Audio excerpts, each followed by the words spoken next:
Good evening, ladies and gentlemen. We shall kick off. Before we start the formal proceedings, I'd like to use my position of Chair of Cabinet by noting something I'm sure most, if not everybody in this room will be aware of, the announcement today of the approval by Treasury of the Board of Public Health England's recommendation to locate their National Science Hub at the Pinnacles in the old GlaxoSmithKline building.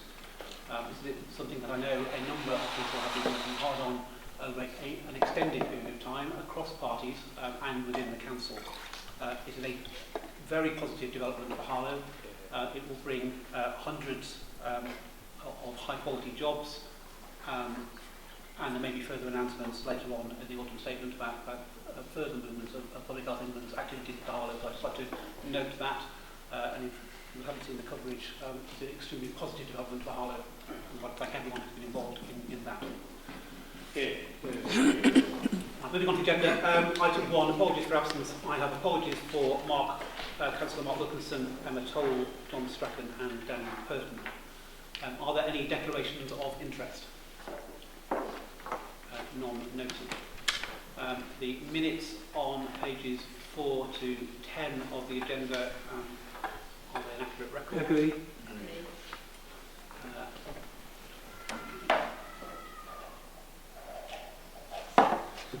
Are there any matters arising? There are no written questions from the public. There are no written questions from councillors. There are no petitions. So on to item 8 of the agenda, the forward plan on pages 11 to 22. Are there any questions, comments? Councillor? Thank you, Chair. Just a point of clarification on page 13, item 536, award of contract for stock condition survey. Just a clarification that's actually a non-housing stock condition survey, having had 100% housing stock condition survey.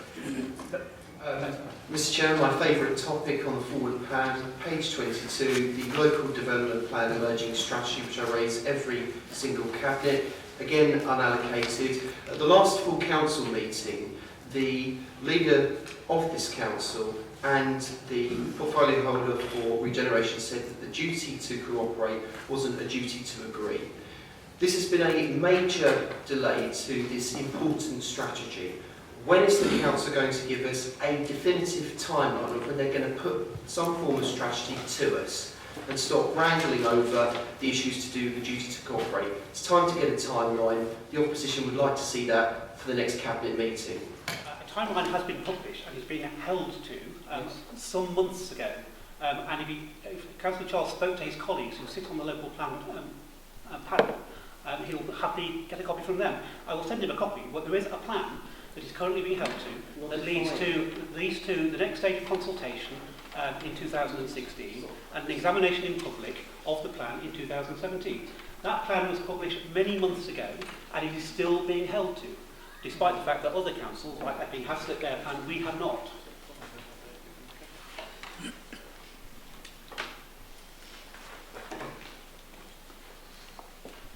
Are there any other comments on the forward plan? Oh, come on, Andrew, it's like Spring Hatch. Well, can I thank the cabinet member for getting it on there? It saves me asking the question every cabinet meeting, doesn't it? So I did notice that it was there, so thank you. Right. Moving on to item 10. Just before we start this item, sorry, my apologies. There are no recent delegate decisions by the leader, deputy leader, or portfolio holders. You made no decision. I've made lots of decisions, but not necessarily on the required delegate. That's something to move forward. Right. So, item 10. Just before we start this, there is a confidential supplement to this item. I would like to hold as much of this in open session as possible, ideally all of it. But when we come to the questions, can I ask councillors who have questions to sort of separate them into two groups Those that can be asked and answered in open session, and we'll deal with all of those first. And then if there are questions that require reference to the confidential reports, then we'll have to exclude the public for those questions and answers. And then we will call the public for the debate and decision processes. Mr. Chairman, how will a councillor know in advance if their question cannot be asked in open session? Well, so if it refers to any of the financial evaluation, what have you, that's in the confidential report, the question, then clearly it can't be held in open session. If it's a general question that doesn't refer to the financial analysis that's in the confidential section, then it broadly can. And if we get to a point where the answer would require it, then I might defer the answer to that question until the closed session. I'm just genuinely trying to have as much of this discussion, debate in open session as possible. And I'm Behind closed doors. Just carry on, John. okay, right. All right. So, just by way of introduction, so this is the item on page 23 of the agenda. As councillors will be aware, the current contract for the JV Co for landscape maintenance and housing repairs comes to an end in 2017, and there was a process leading up to the possible re-tendering re-procurement of that contract. An initial options appraisal was done and brought before Cabinet, and the number of options was then reduced to do further detailed financial evaluation of those options. I think the only thing I would say more generally is that this is genuinely an objective assessment of the different options, looking at those options which provide the best value for money and the flexibility to meet uncertain times in terms of government funding. And I have absolute confidence that this study was done objectively, taking independent advice where appropriate, consulted with all the appropriate stakeholders, whether that was tenants and leaseholders, employees, companies involved, council officers and members who have had at least a couple of briefings on this topic. So I'm going to move this recommendation. Chair, I'd like to second that. I'd like to endorse what you've said. We've done a lot of work since the spring on this with the guy who was asked to deliver all the options, and the briefing that we had last week, and then I believe a lot of councillors were able to attend a further briefing this Monday. It is quite clear cut to me that this seems to be the best option, and we've used Stevenage as probably the closest authority, which is you drive around Stevenage and the grass and everything absolutely immaculate. They have kept everything in-house, and a lot of work has been done with Stevenage to actually see how they've been able to maintain that.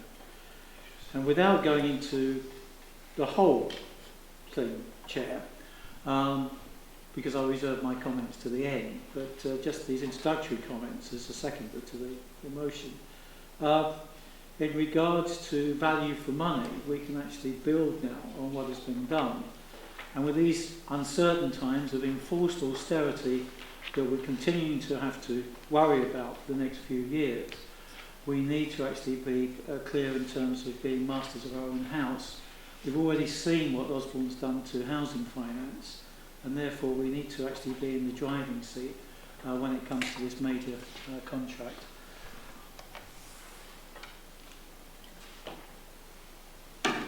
Chair, I have questions, but I will have comments at the end. We go through the full process. So the questions. There's evidence to suggest that left-leaning councils looking to establish TECL LATCs to pave the way for co-ops and mutuals further down the line. Is this the ambition of Harlow Council? As I said in my opening remarks, this is based on an objective assessment of the options available to this council, with a view to determining what the best value for money for the Harlow Council taxpayers is, and provides them with flexibility. I have no aspiration deliberations about particular models. Clearly, the particular governance model will come to a future cabinet, October cabinet, but this is based on an objective assessment of what is right for Harlow, not any political dogma, either left or right. This is the only opportunity the opposition has to raise questions on this matter, so we're going to ask detailed questions and expect answers, but I didn't get an answer really there. Next question. Have you considered using shared services, public-to-public arrangements, which don't require an LATC, that would be able to deliver these types of services that we're discussing today? Have you looked at that? Councillor Charles is aware, as I am, of all the options that were discussed. There were 7 principal options with sub-options so we looked at just about every possible contracting arrangement, whether that was in-source, outsource, joint ventures, and the like. And that was reduced, as Councillor Charles is aware, at the last Cabinet to 3 major options, one of which had a number of sub-options, and that is the paper before you. And I will just repeat, while Councillor Charles may want to imply that this is some political dogma being exercised here, it's absolutely clear that this is an objective assessment of the right things to do to get the best value for money for Harlow Council taxpayers and to provide the flexibility in an uncertain world. The next question. What length of contract does the Council intend to give the LATC to trade? It won't be a contract in that sense. As it says in the report, there will be a full review, 2020, of value for money again, and we will reassess with the administration at that point whether it continues to provide the best values for Harlow taxpayers. Next question. What assessment has the Council made of the total value of support it will have to give the LATC, including, and I want answers to all of these questions because it's very important for the public to have these answers, the advice in terms of staff support, intellectual property, assets, use of premises and equipment, and access to supplies, which the report goes into some detail, but I'd like you to particularly focus on the staffing support and intellectual property as well. There is a full financial evaluation done, and that is available to members. Clearly, I can't discuss the specifics of that in a session. If we want to go through the details of some of those things, we can do, but a full financial evaluation of the total life cost of all the different options has been conducted. And that includes elements of risk, a premium that the Council will have to pay in terms of the supply chain because of lack of economies of scale, transfer of staff, assets, and the full 9 yards, which I'm sure that Councillor Charles has access to.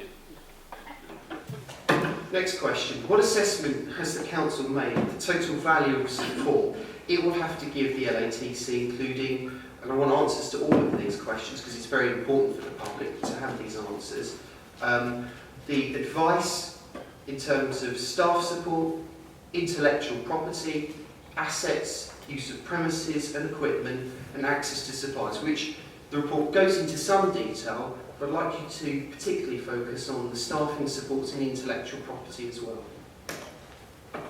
The details of the governance model will be subject to a further report to the Cabinet, and I believe in October. This is not the subject of this report, but absolutely issues of potential conflict of interest will have to be addressed as part of that governance model. Issues of transparency need to be addressed at this meeting because we're, in principle, this Cabinet is voting for the LATC model. And transparency is incredibly important to members of the public. So another question on transparency, and I want an answer. Will the LATC have clauses in its constitution guarding against the use of information by directors for their council role? Can you repeat the question? Will the LATC have clauses in its constitution guarding against the use of information by directors in their council role?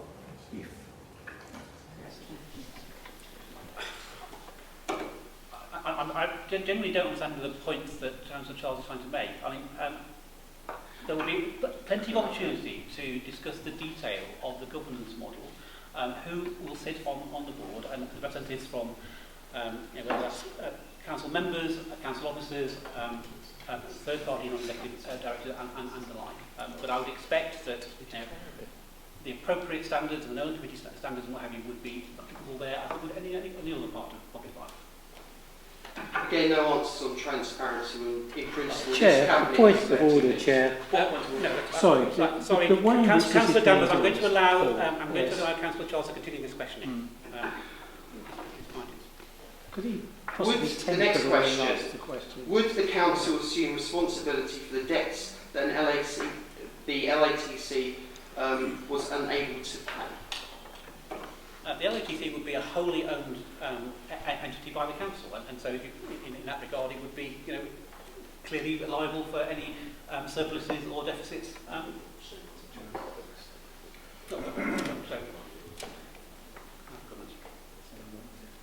Next question. The next question. Would the council assume responsibility for the debts that the LATC was unable to pay? The LATC would be a wholly owned, included in the assessment is a risk register with appropriate assessments of impact, contingency and mitigation. And those have been included in the evaluation model. So in terms of this particular LATC, the staff will transfer from the existing joint venture under standard duty regulations, the transfer undertaking protection of employment rights, and they will transfer on the existing terms and conditions, as is laid down in legislation on such transfers. The LATC has no impact particularly on that one way or the other.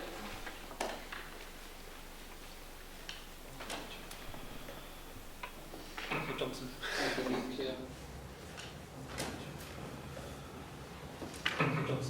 you, Mr. Chairman. Just one question. You said at the onset of this report that you've been down every avenue and we are where we are and you believe this is the right way forward. But did you really consider a year's extension of contractor care even if you're not happy, so that you could go out to tender and actually do the job, get the market forces and find out what's out there? So first of all, there's no implication about being happy or otherwise with the existing contract. This is a part of the normal process leading to the retender in February 2017. But we have, this is part of that process, in looking at all the options. We've had some supplier days where we've had consultations with potential providers and a full evaluation.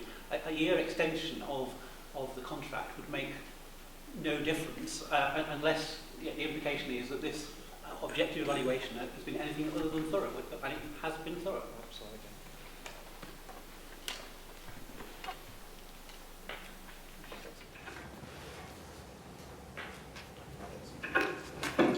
Mr. Chairman, how can we really ensure that the council will get the very best value for the lowest price without going to the marketplace for a formal competitive tender? Well, an evaluation has been conducted against the known costs against the current contract. So we have had a supplier day. I don't know, Graham, do you want to add anything to that particular point? Thank you, Chair.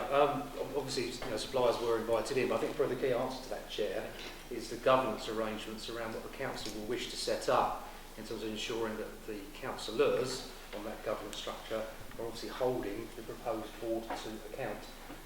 So that will be obviously through an ongoing process. I'm sure there'll be performance reviews, etc. required back, which will be reported back to the council, which can include many things, I guess in terms of physical performance, but also financial performance. So ultimately, it's back to the governance chair in terms of obviously the arrangements that council wish to set up around that particular vehicle. And simply add to that, in terms of looking at comparable councils, both a wide range that was done in the initial consultation, and then particularly with Harlow's benchmarking family group, that those were absolutely used in the financial evaluation in terms of benchmarking costs for services. Can I follow up on that, Mr. Chairman, please? Are you benchmarking costs for services? Can I follow up on that, Mr. Chairman, please? Are you honestly telling me that the only way we can really ensure that we will get best value for money, it relies on governance arrangements which are not part of this discussion tonight and can't be discussed until after you've taken the decision to go down this route? Is that honestly the answer to the question, how we get best value? Well, I'll just repeat the answer. Is that honestly the answer to the question, how we get best value? So I'll just repeat the answer I gave at the end of that, which was around benchmarking against comparable councils and the knowledge we have of the delivery of existing service and knowledge of the consultants of similar arrangements. So, that benchmarking was done as part of the financial evaluation. Now, in terms of ongoing value for money, clearly that will be part of the normal governance arrangement of the council finances generally and of the LATC in particular. One final question, Chairman, that I'm able to ask in the public session. If we don't know how long we'll be entering into the arrangement for, if we don't yet know what the governance arrangements are going to be and how they will affect the contract, and if we don't yet know the full costs of those governance arrangements and the length of the contract, how can you possibly tell us that this is the best option to go for? So I've already said in terms of the duration, there will be a formal checkpoint in 2020, at which point that's in effect an inbuilt checkpoint and possible breakpoint, which would be a suitable point in terms of any contract that was let. I've already talked about value in terms of benchmarking. I think the specific details of the board of directors and the governance does not have a significant cost impact. And there are costs in the evaluation model for management and governance, by the way. So this is about looking at a detailed financial evaluation and a clear conclusion that this is the most cost-effective whole life cost. Mr. Chairman, with respect to follow that up, How can you possibly sit there and tell us that there are not significant costs attached to governance arrangements when you won't tell us what the governance arrangements are planned to be? How can we as an opposition honestly scrutinise you and say and put a stamp to the town and say, yes, we've checked their funds, we've checked their figures, this is the right way to go, but they're not telling us all of the information to check. They're not telling us all of the... I assume you have looked at financial evaluation in terms of the governance, the management arrangements, which we can talk about in detail, I'm sure we will. we can't talk about public sector. Well, unfortunately not. But that's not about, as you implied, a lack of transparency. Yes. This is about commercial confidentiality, because some of these things relate to the costs and commercial arrangements with an existing supplier. Yeah. And we have to discuss those as part of the comparison with the other options. So you can try and make some political point all you like about that transparency. I try to keep the session as open as possible, and I will confine the closed session to only those things that are to do with the financial evaluation, and then we'll reopen it to the public again for the debate and the decision-making process.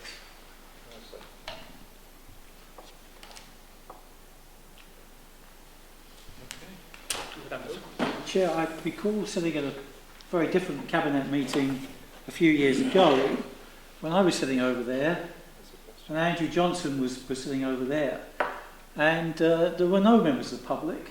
And what was the topic? Extending Kia's contract, Chairperson. That's what the topic was, and it was taken in closed session. With respect, Mr. Chairman, having been out to the market for the contract in the first place under a Labour administration.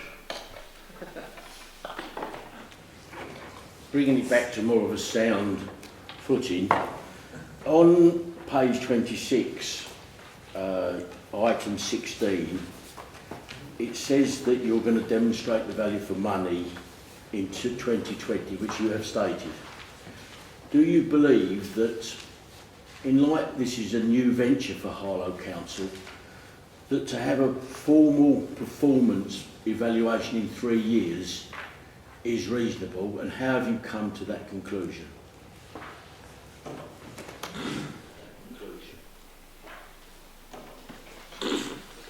I think it's worth saying first is that there's always the normal performance management reviews on an ongoing basis. So there will be, as I mentioned, quarterly reports on performance, both financial and efficiency and effectiveness. So that won't be the only opportunity to make sure that this is delivering value for money on an ongoing basis. But in terms of taking a sort of a full re-look at the situation, it seemed like a reasonable period of time to allow the organisation to bed in and settle, but without leaving it too long for things to go right. It is absolutely a judgment call. We just feel like it was the right period of time to do that full evaluation. Carter. Just to give notice, I will have some questions in closed session. So are there any other questions that can be taken in open session?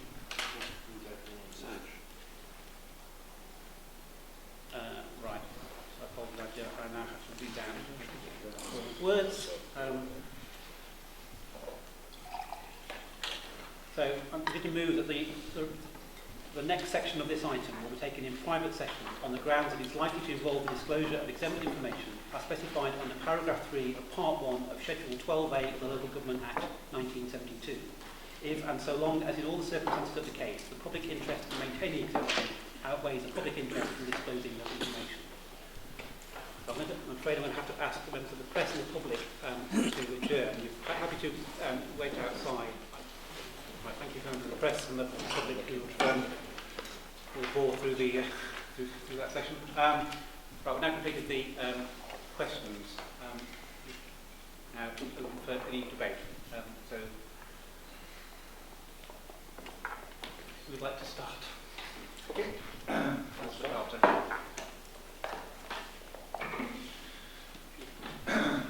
You, the council, have a big decision and face some very big risks. As we are discovering that LATC is an untried method. Who would like to start? Okay, I'll start.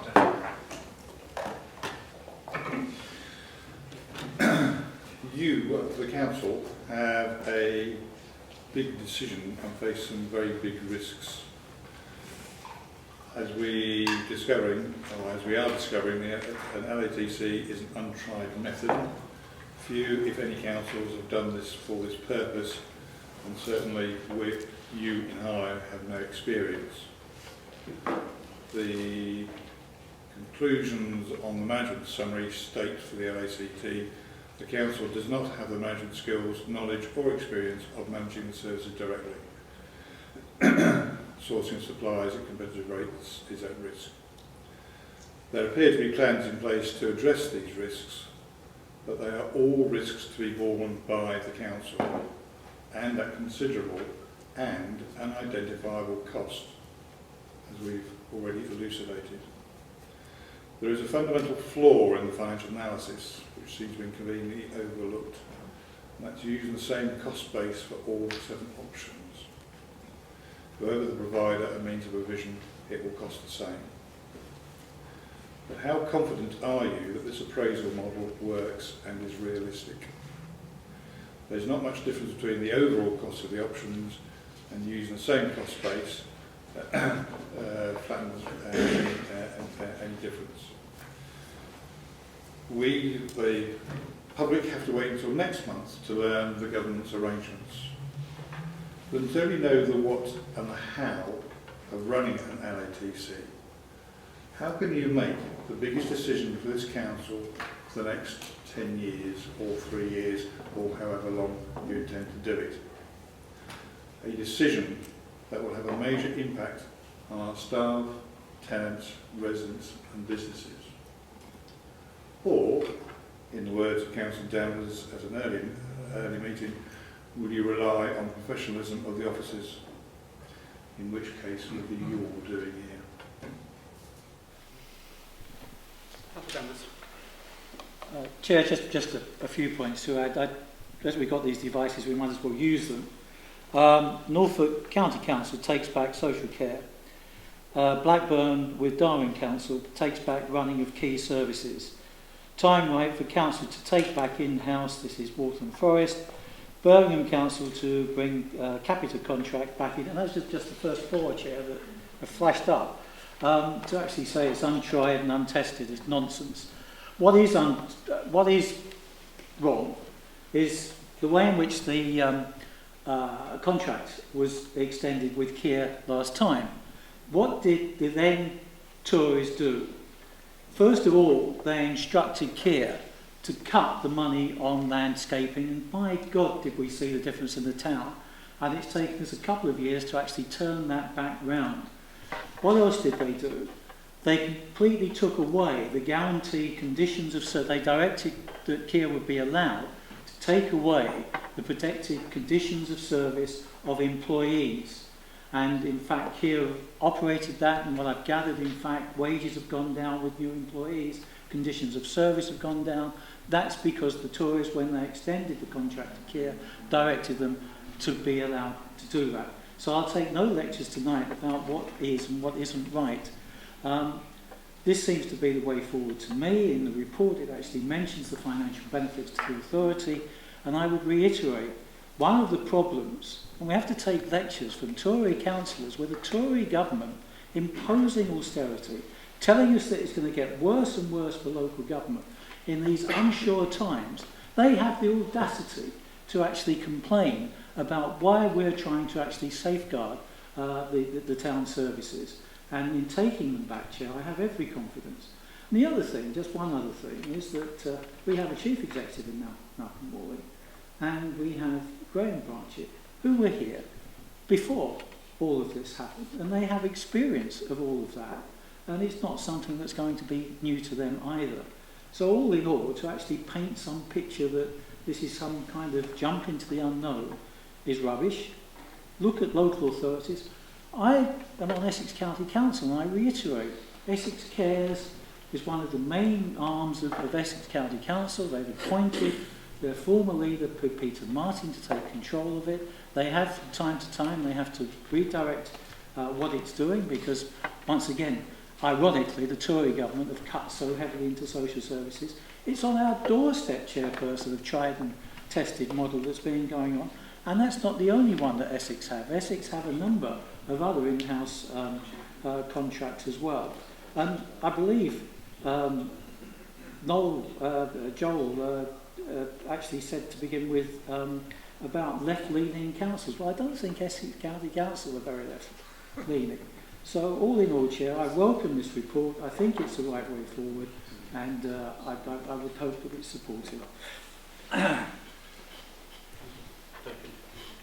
Well, as the Cabinet Member for Regeneration and Enterprise, I think what we need to always be doing is looking forward rather than keep looking back. And therefore I welcome and embrace this new opportunity and new change, because there is actually a real sense of local ownership, local responsibility, and the fact is that we can take back charge of what our community wants, when it wants, how it wants. And that's always been a challenge for us with the JB Code. But under this opportunity, I think it is a unique opportunity to enable us to deal with that. So it is a key decision, and some of us were in this chamber when we made the key decision to go to Kia in the first place. And we all recognise the hard work and dedication that Kia has brought in, and the constructive relationship, at times tense, but actually it was actually a mature relationship where we tried to get things right. But there's a simple truth: the landscape has changed from where we are to where we are currently and where we're going to be in the next few years. So I think it's right and proper under this current leadership, with actually the expertise and the knowledge of our senior officers, that we do go forward in a creative and opportunistic way. Because standing still is not an option. We've looked at all options, and this appears from an independent, impartial, practical, evidence-based, that this is the right decision at the right time for the right reasons. It provides creativity, it's giving access, it's giving opportunity, and it's bringing localism back to the council, to its staff, and to our community at large. And I also find it extraordinary as a trade unionist that the Tories are lecturing us about public sector workers, because actually you are the people who have destroyed and damaged the public sector workers throughout the whole of this particular land, and you should hold your head in shame for what you've done to the hard-working and dedicated people who've put their hearts and souls into that. And that's not just nurses, that's actually everybody from cleaners onwards and stuff on. But at the end of the day, this is about cost, it's about quality, it's about outcome. But more importantly, it's about what's right for Harlow. This is right for Harlow. We need to make it work. We will make it work, and it will be a positive benefit for our town. Thank you, Chair.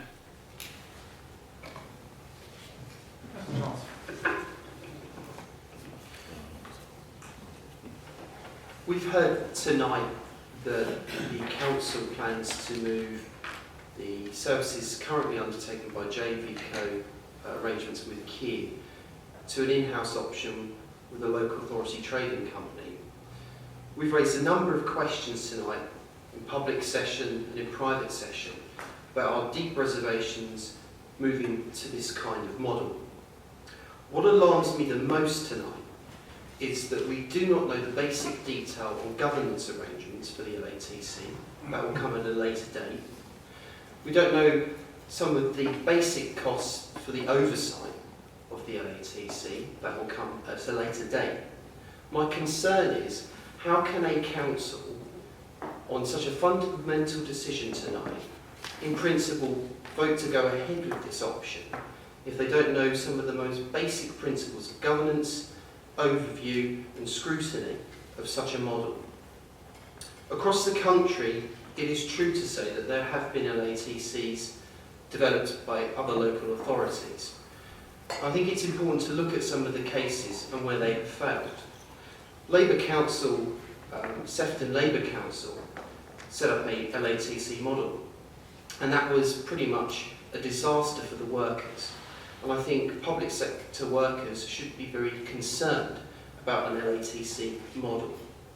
In Sefton, because of the difficulties of TUPE transfer from the council, there were average pay cuts in the first years of 12% that then rose to 28%.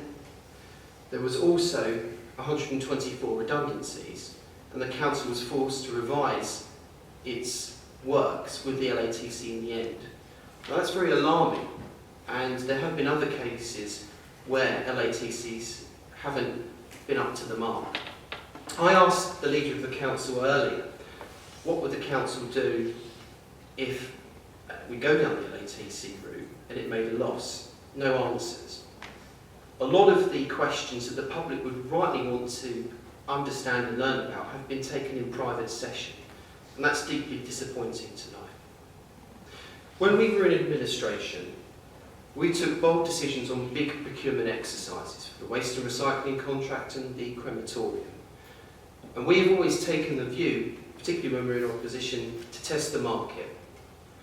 Whilst I understand that there are concerns about the market availability for doing something along the similar lines of JVCO, what did we learn at the private members briefing earlier this week?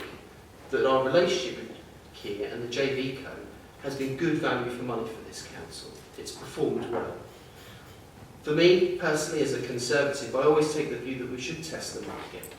But we're running up against deadlines now, and the council, despite this opposition raising the contract with Kia JVCO on a number of occasions at Cabinet, we're now left with a decision at the last moment to, in principle, look at an option where we don't know the details.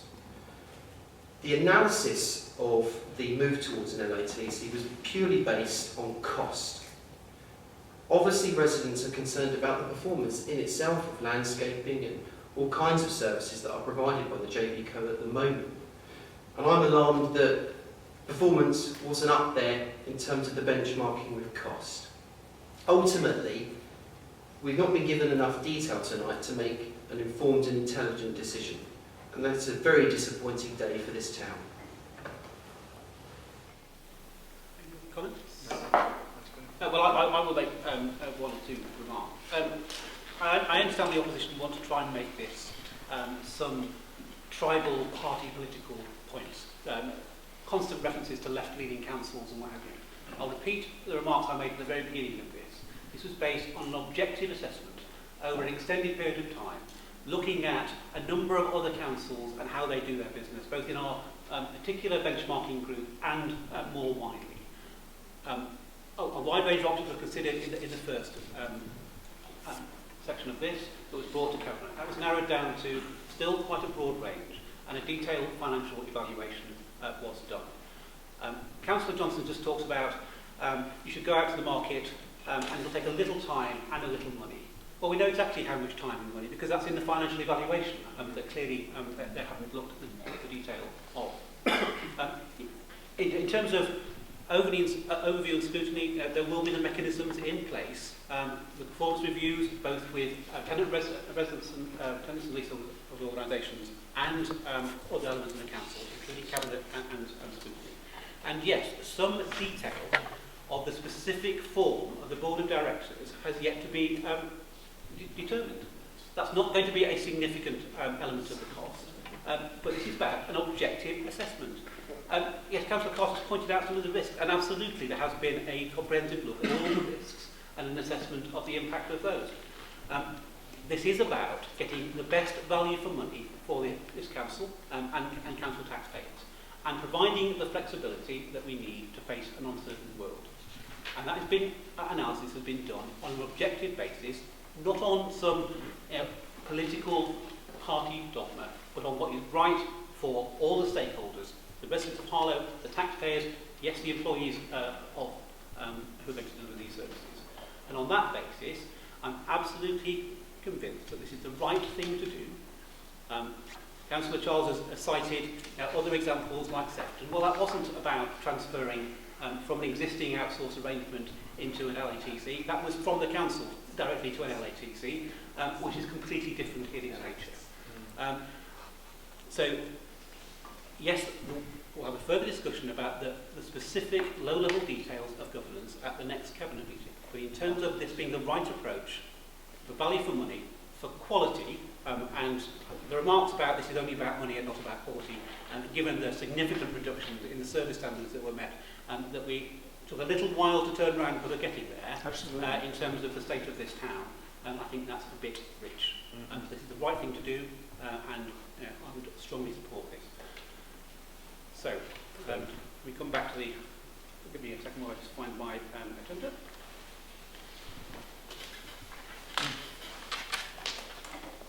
So, the recommendation of agenda item 10 on page 23, recommendation A to F.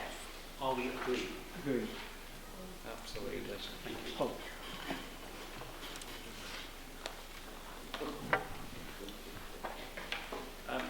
Right, I'm going to take items 11 to 14 as a block, as all related to finance. I'm going to move those. I'm just going to make a couple of very brief remarks.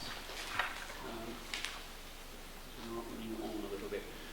In terms of the overall performance, once again, a very good, tight financial control.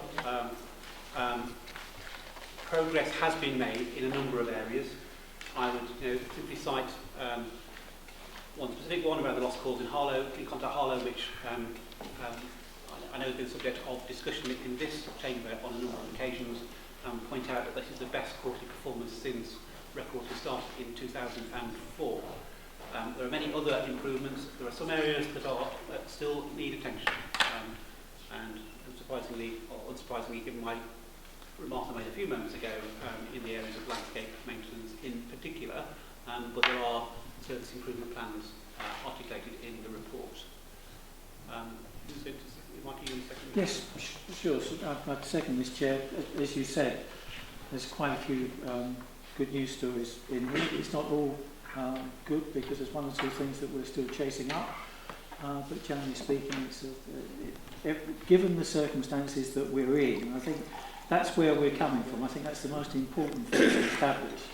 Given this uncertain climate of austerity that's still imposed on local authorities, given that we've actually seen a cut from 15 million to 12 million in the general budget in recent years, it's the best in terms, and if Conservative councillors want to complain, I think one of the things that they should do is complain to the local MP who's merrily actually in Parliament making sure that we don't get the kinds of resources that we need, Chairperson. Any questions? Councillor Johnson. I have some questions, Mr. Chairman. I also have comments. Page 58, the front page, says that there will be a favourable variation on controllable budgets of 48,000 on the general fund, or an overall projected underspend of 15,000. Now, given that this authority over-collected council tax this year by £100,000 for the lights, and there's been no decision yet for the lights to go up, we were told that the authority was going to put that £100,000 somewhere where it wasn't touched. Surely the underspend should be at least £100,000, or have you dipped into that pot already? No, that money hasn't been touched. And significant progress on discussions with Essex County Council have been made, and we're just awaiting a political decision by Essex County Council. So is the report wrong, Mr Chairman, then, that there is only a £15,000 underspend, or should there be £100,000 underspend? No, it's been allocated for streetlights. Yes. And when they're switched on, they'll be spending the money. You're honestly telling me that you've projected spend of the whole 100,000 at this point, given that we're over 6 months into the year, and 6 months of that money wouldn't be used.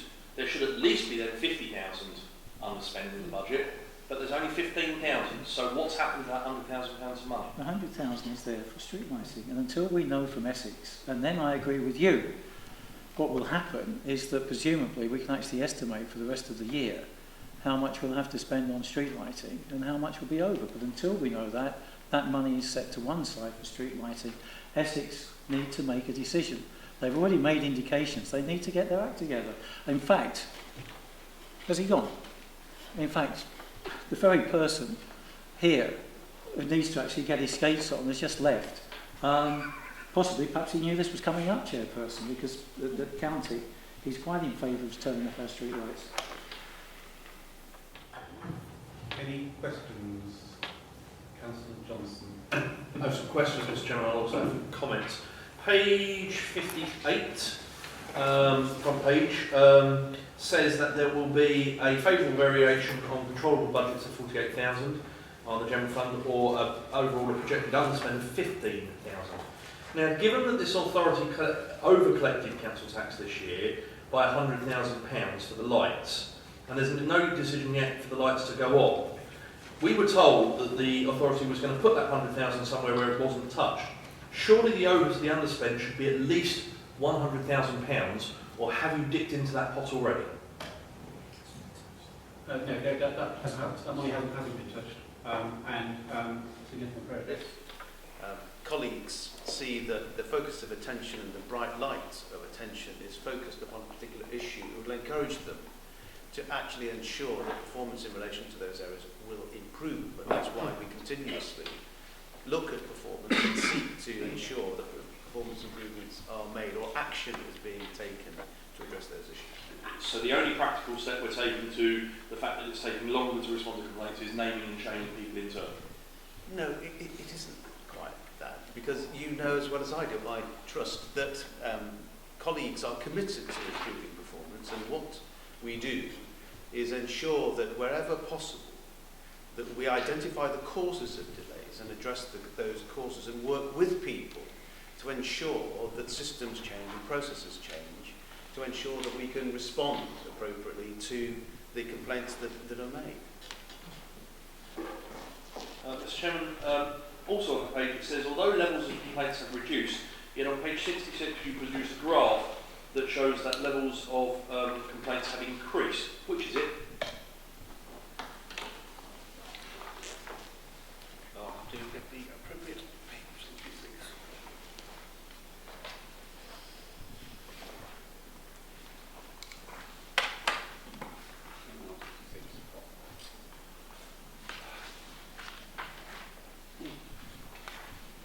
So in terms of the quality performance, so the graph you're referring to is those are monthly data points, aren't they? So it has actually gone down.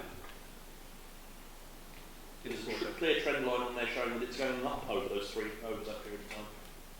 From April 2012, not in relation to the previous quarter. So you've got a report that at one page is saying your performance against levels of complaints has reduced, but you're honestly expecting to believe in the same report you're saying performance against complaints has increased. Sorry, no. So the graph on page 66 is the number of complaints received. I'm aware of that.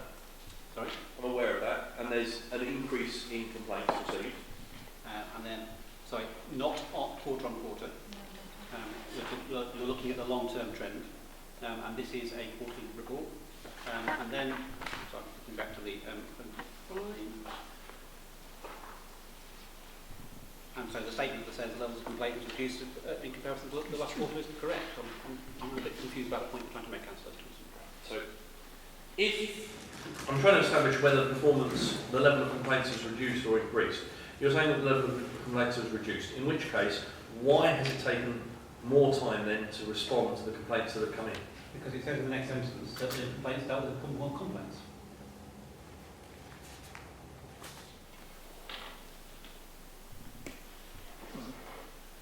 Have they finished it? Right, we finish Councillor Johnson. yes, turn them up, Chris, sorry.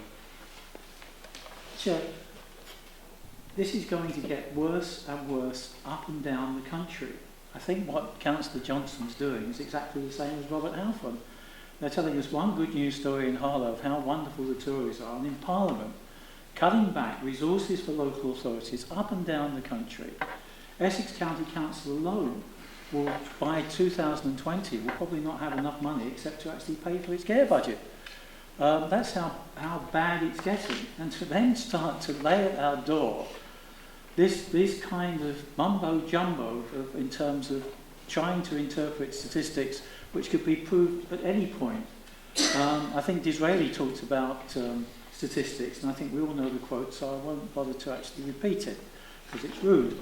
But at the end of the day, if you want to actually play about with figures like this, then that's fine. But what you've got to do is actually see the bottom line of a government now boasting about the prosperity of the country's economy while imposing artificial austerity on local authorities and making things worse and worse and worse. And we're going to see this more and more. They've already undermined our housing budget quite severely. And they're probably going to criticise us for not being able to actually have any certainty in terms of how we're proceeding, having actually done the damage themselves. We've taken a cut from 15 million to 12 million over the last few years, and to actually say everything should still be rosy in the garden is not going to be possible. As far as the actual precise figure, to actually think that an outturn will actually come out every quarter exactly, it didn't under the Tory administration, and it won't under any. Sometimes it will be slightly more, sometimes it will be slightly less. As long as it's slightly more or slightly less, then that's acceptable. It's the magnitude of how much more it is that would be quite significant. I'd like to reply to that. I think it's quite sad that Councillor Downs, who is head of resources as far as councils in this, it's quite a sad situation. Our budget has gone down from 15 to 12 million, but in the country we are now paying 52 billion in interest on the national debt. 52 billion is 52,000 million. We've lost 3 million. This is 52,000 million. If you keep borrowing money, as you wish to do, that will grow up and up and up, and our children will be left with debts that they cannot afford. We have to bring down the national debt. We cannot keep borrowing money to put into councils to buy this, to buy that. Money we haven't got. We have to earn it, and then we can spend it. Bring down the national debt, and then you can have your 3 million back. Councillor Johnson. Mr Chairman, I'll take no lectures from Councillor Danvers on council finance when the Labour National Party elects a shadow chancellor that wants to bring everything in private and public ownership, and is an IRA apologist. Disgraceful. Elects a shadow. Just to clarify, are we taking 11 to 14 en bloc? Yeah. Commenting on. Okay. Just to reiterate what I keep mentioning about housing and the impact of government cuts to housing budgets which will proceed over the next few years, and the impact that this is going to have on people. And I've been campaigning on housing right from the tail end of the Labour government through the coalition government and into the current government, and there doesn't seem to be a change. And we need to have a vibrant, effective and affordable housing policy, and this does not seem to be happening. The HRA account, and I want to pay credit to the officers that put that together, currently is doing really well and meeting our short and medium and long-term objectives. But we are going to be hammered over the next few years because of the government dictating to us about the priorities that we currently set. And I think that's a real shame, because actually if the government are really keen on localism, they will allow us to have priority, to have local people, taking charge of the housing priorities in their own towns, but that doesn't seem to be happening. And I was actually really pleased that our new leader mentioned housing in his first question at Prime Minister's questions this week. I think that was really important. There is now a time for politicians at the national level to make housing a crucial priority. They haven't been doing it for years. And so I welcome that the pressures that are going to be inflicted upon local authorities will be discussed this week. And I will keep mentioning it, and I'll keep drumming home that we need to build more council houses. We need to make sure that rents come down in the private sector, and it's about having a collective approach to housing. It's about having private sector tenants who are living in good quality houses. It's about having a number of council houses to meet the needs, and for people who want to buy to be able to afford so, which they cannot at the moment. Carter? Thank you, Chair. I can't let Councillor Truitt's comments go by. As I said last night at Housing Standards Board, the reduction in social housing rents over the next 4 years is disappointing. It's not the end of the world, but it's disappointing. We are going to go away, or you're going to go away and rethink the housing management plan. What these changes also mean is that those people in social housing, their rents actually become more affordable. So millions of people are actually going to benefit from this reduction in rent over the next 4 years. I'm surprised that this small detail keeps on being overlooked. So we're getting a bit tired now of the complaints about government interference in rent setting.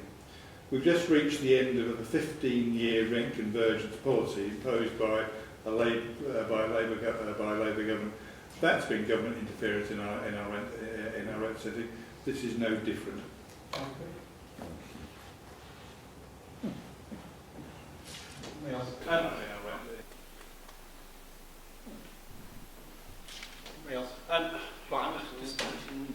I can't let the sort of comments about the complaints go uncommented on. So just a couple of quick points. So Councillor Johnson's referred to the on page 66. So this is the first quarter-on-quarter reduction since 2009, and the trend is continuing downwards. So, but that doesn't mean, however, that nothing is being done in this space. So the volumes have been higher than normal because of a significant amount of work that's been done by the council. The number of complaints in relation to the amount of activity and interactions with tenants in this town is actually very small. But there is currently going on a fundamental review of customer service strategy that will look at all aspects of interaction with tenants, and I'm following that very closely. So it's certainly not true that we're resting our laurels despite the quarter-on-quarter improvement. Right. If there are no other contributions, then are we agreed that the recommendations contained in agenda items 11 to 14 inclusive are agreed? Agreed. Right, agenda item 15, the Harlow Enterprise Zone London Road North Development Procurement, starting at page 129 of the agenda. I'm happy to make the recommendation as contained within the report. And I will second that. Do you want to make any? Well, just Chair, yet again, this is another good news story that I'm sure everybody will support on the basis of the future growth and development of new opportunities, new experiences and new jobs for the local community and the wider area. And certainly the work goes on, and it goes on at speed, and I would like to publicly thank both the board but also especially our project director Andrew Brabbage for all the hard work and dedication that is being put into this unique opportunity for Harlow, and I do hope that we can be holding meetings on that site so you can actually see the progress as we move forward. Any questions, Councillor Charles?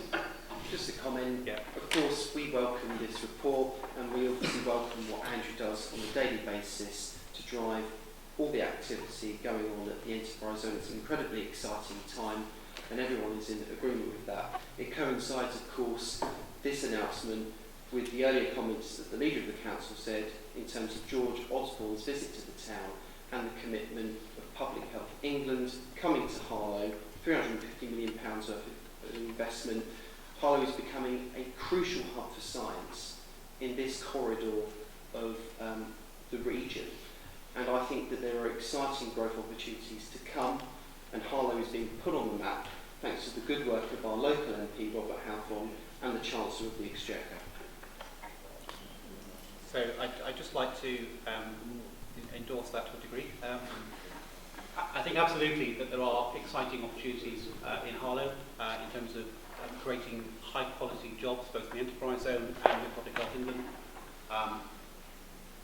That's through the work of a number of parties, including a significant contribution by council officers and council generally, whether that's in Public Health England, and in particular, Robert Halpern mentioned Chief Executive Martin Morley, and of course the work's going on in the enterprise zone. It's been incredibly positive.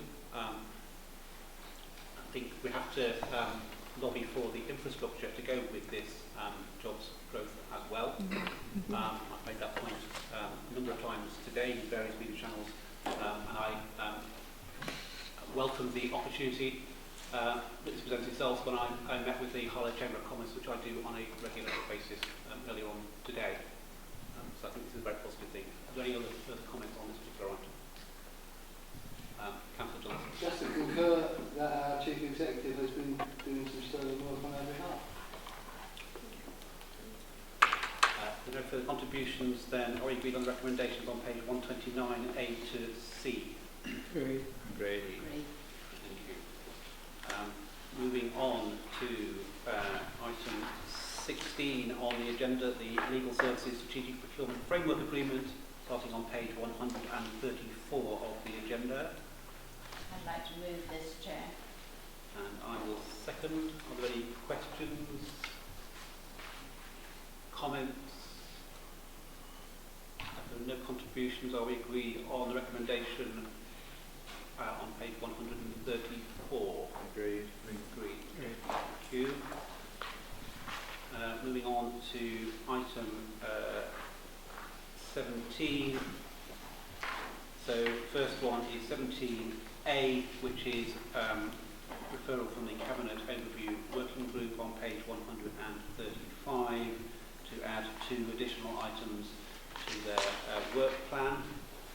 Any questions or comments? We'll agreed. Recommendation on page 137. Thank you. And item 17B, which is in the supplementary set on your agenda, which is page 2, referral from Audit Standards Statement of Accounts.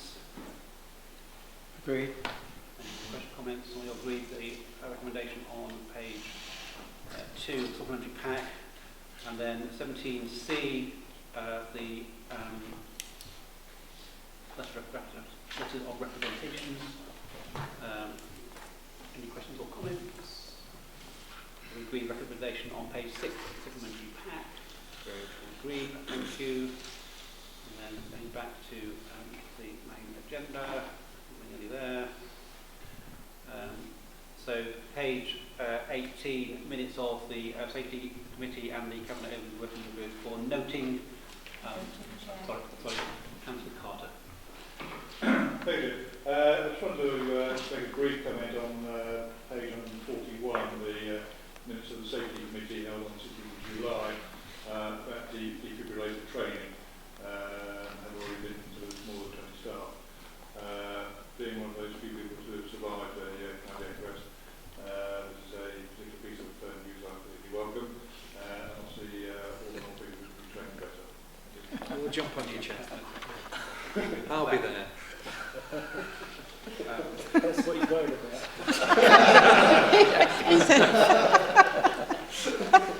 So, if no further contributions, the minutes of those two committees, well, the Grant Committee are so noted. Agreed. No matters of urgent business, and we are concluded. Thank you, ladies. Thank you, Chair. Well done, Chairman. Tony, can you take me on? Only to your house. Well, yeah.